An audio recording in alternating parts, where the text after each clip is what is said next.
برسوں گزرے کسی ملک میں ایک زعفران کا سوداگر رہتا تھا۔ وہ زعفران لیے مہینوں سفر کرتا اور مختلف شہروں میں جا کر زعفران بیچتا، جس سے اسے اچھا خاصا منافع مل جاتا۔ مگر گزرے کچھ سالوں میں اسے اپنے کام میں مسلسل نقصان ہو رہا تھا۔ آخر تنگ آ کر اس نے سوچا کہ اگر میں یوں ہی زعفران کی سوداگری کرتا رہا تو وہ دن دور نہیں جب مجھے فاقے کرنے پر مجبور ہونا پڑے گا۔ اس نے فیصلہ کیا کہ اب کسی دوسرے شہر جا کر کوئی کام تلاش کرنا چاہیے تاکہ آسانی سے گزر بسر کی جا سکے۔ چنانچہ سوداگر نے کھانے پینے کا سامان اپنے گھوڑے پر لادا اور سفر پر نکل پڑا۔ جنگلوں صحراؤں کو عبور کرتے ہوئے وہ آخرکار ایک شہر میں پہنچ گیا۔ شہر پہنچ کر اسے ایک سرائے نظر آیا تو وہ کھانے پینے اور آرام کی غرض سے اس طرف چل پڑا۔ سرائے پہنچ کر اس نے اپنا گھوڑا استبل میں باندھا اور خود اپنا تھیلا لیے سرائے میں داخل ہو گیا۔ سرائے کی دیوار پر سامنے لکھا تھا کہ مہمان اپنے سامان کی حفاظت خود کرے۔ دیوار پر لکھی عبارت پڑھنے کے بعد اس نے سوچا کہ واقعی سامان کی حفاظت تو خود ہی کی جا سکتی ہے۔ آخر بیچارہ سرائے کا مالک اکیلا کیسے سب لوگوں کے سامان کی حفاظت کرے گا؟ چنانچہ سوداگر نے کھانا کھایا اور اپنے تھیلے کا تکیہ بنا کر وہیں سو گیا۔ جب سوداگر نیند سے جاگا تو یہ دیکھ کر اس کے اوسان خطا ہو گئے کہ اس کا تھیلا وہاں سے غائب تھا۔ سوداگر پریشانی کے عالم میں ادھر ادھر بھاگا۔ اس نے سرائے میں موجود ہر شخص کی تلاشی لی مگر اسے اپنا تھیلا نہ مل سکا۔ سوداگر کو اپنی سستی پر رہ رہ کر غصہ آ رہا تھا۔ اسی تھیلے میں تو اس کی کل دولت اور سفر کا سارا سامان تھا۔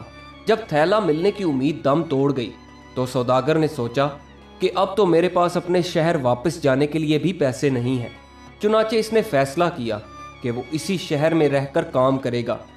سوداگر سرائے سے باہر نکلا اور استبل سے اپنا گھوڑا کھولا۔ اچانک اسے ایک ترکیب سوجی کہ کیوں نہ فی الحال اپنے گھوڑے کو ہی اپنی روزی کے لیے استعمال کروں۔ اس نے سوچا کہ وہ گھوڑے کو لوگوں کی سواری کے لیے استعمال کرے گا اور لوگوں کو ان کی منزل تک پہنچائے گا۔ اب اس کا روزانہ کا معمول بن گیا تھا۔ وہ چوراہے پر کھڑا ہو جاتا اور لوگوں کو اپنے گھوڑے پر بٹھا کر ان کی منزل تک پہنچاتا۔ اس کام سے جو اسے پیسے ملتے اسی سے اپنی گزر بسر کرنے لگا۔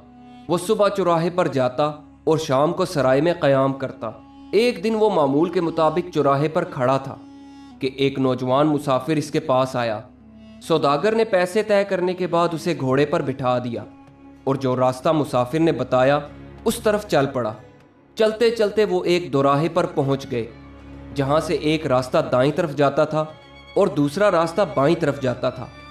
سوداگر نے گھوڑا دائیں جانب موڑا تو نوجوان مسافر بولا، بھائی گھوڑے والے بائیں جانب والے راستے سے چلو۔ سوداگر بولا، دوست میں دائیں جانب والے راستے سے واقفیت رکھتا ہوں اور مجھے پتا ہے یہ راستہ محفوظ بھی ہے، اس لیے دائیں جانب والے راستے سے جانا چاہیے۔ مسافر بولا، نہیں، بائیں جانب والا راستہ چھوٹا اور زیادہ محفوظ ہے، اس لیے بائیں جانب والے راستے سے چلو۔ مسافر کے زیادہ اصرار کرنے پر سوداگر نے گھوڑے کا رخ بائیں جانب موڑ دیا۔ چلتے چلتے کافی دیر گزرنے کے بعد وہ ایک بھیانک جنگل میں پہنچ گئے۔ سوداگر کو تجسس ہوا کہ کچھ تو گڑبڑ ہے۔ اس نے نوجوان مسافر سے پوچھا، بھائی آخر تم نے جانا کہاں ہے؟ مسافر بولا، بس کچھ دیر اور۔ چاروں ناچار سوداگر چلتا رہا۔ اچانک چلتے چلتے وہ جنگل کے ایک ایسے حصے میں پہنچ گئے جہاں جگہ جگہ انسانی لاشیں بکھری پڑی تھیں۔ یہ دیکھ کر بیچارے سوداگر کے اوسان خطا ہو گئے۔ اس نے مسافر سے کہا، بھائی بس بہت ہو گیا، اب میں مزید آگے نہیں جاؤں گا۔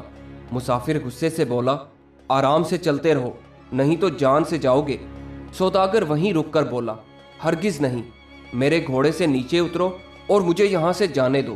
یہ سن کر مسافر گھوڑے سے اترا اور پیٹھ سے خنجر نکال کر سوداگر کو دبوچنے کے لیے بھاگا۔ سوداگر جو پہلے ہی گھبرایا ہوا تھا گڑ گڑا کر مسافر سے اپنی زندگی کی بھیک مانگنے لگا۔ سوداگر بولا، تم میرا گھوڑا لے لو، میرے پاس جتنے پیسے ہیں وہ بھی لے لو، مگر خدا کے لیے مجھے قتل نہ کرو۔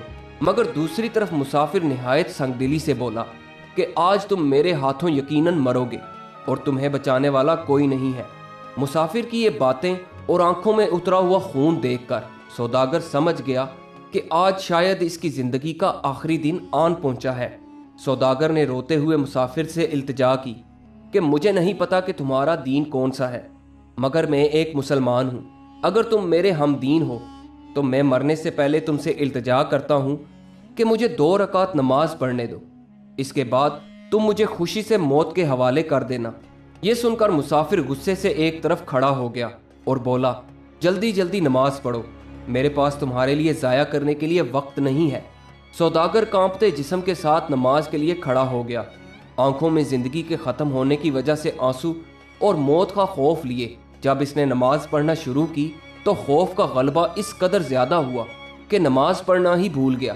بیچارے کے دماغ میں قرآن کی کچھ آیات آتی تو زبان اسے ادا کرنے سے قاصر ہو جاتی۔ سوداگر نماز میں اسی طرح مشغول تھا کہ اچانک جھاڑیوں سے ایک گھڑ سوار نمودار ہوا اور طوفان کی طرح بڑھتے ہوئے ایک تیز اور نوکیلا نیزہ اس شدت سے نوجوان مسافر کے سینے میں گاڑ دیا کہ دوبارہ اسے سانس لینے کا بھی موقع نہ مل سکا۔ مسافر وہیں پر ڈھیر ہو گیا۔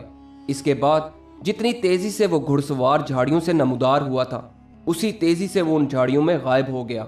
سوداگر یہ منظر دیکھ کر ایک لمحے کے لیے بت بنا کھڑا رہا، پھر تیزی سے اپنے گھوڑے پر جست لگائی اور گھوڑے کو پوری رفتار سے دوڑاتے ہوئے شہر پہنچ کر ہی دم لیا۔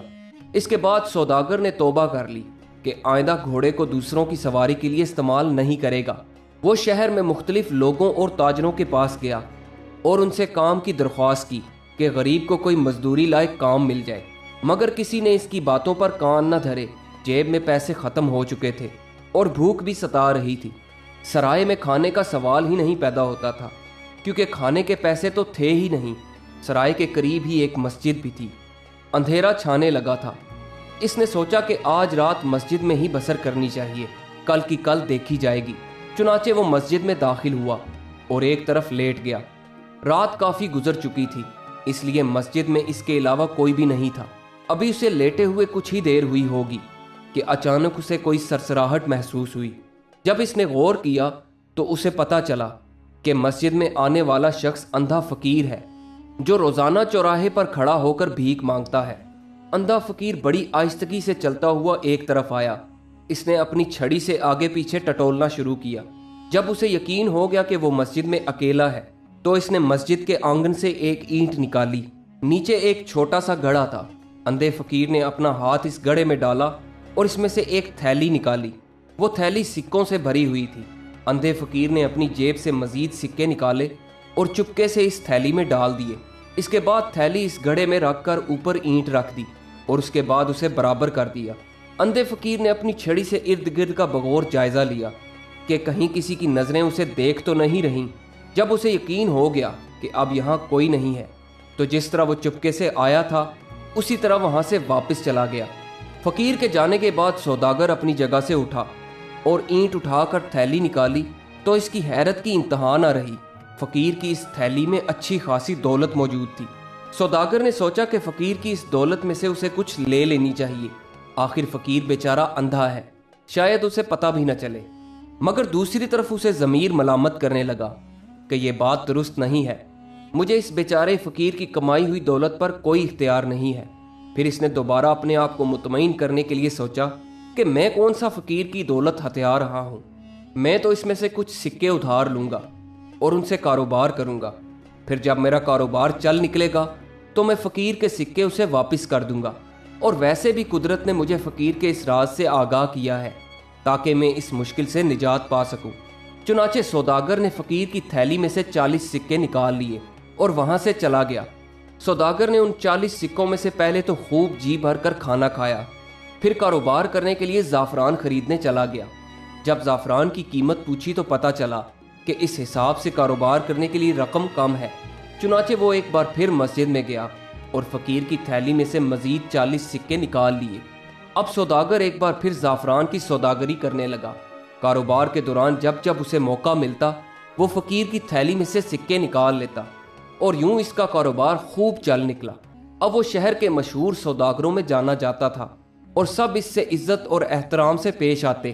شہر کے کوتوال سے لے کر قاضی تک سب لوگ اس کی عزت کرتے تھے۔ ایک دن سوداگر کو اندھے فقیر کا خیال آیا۔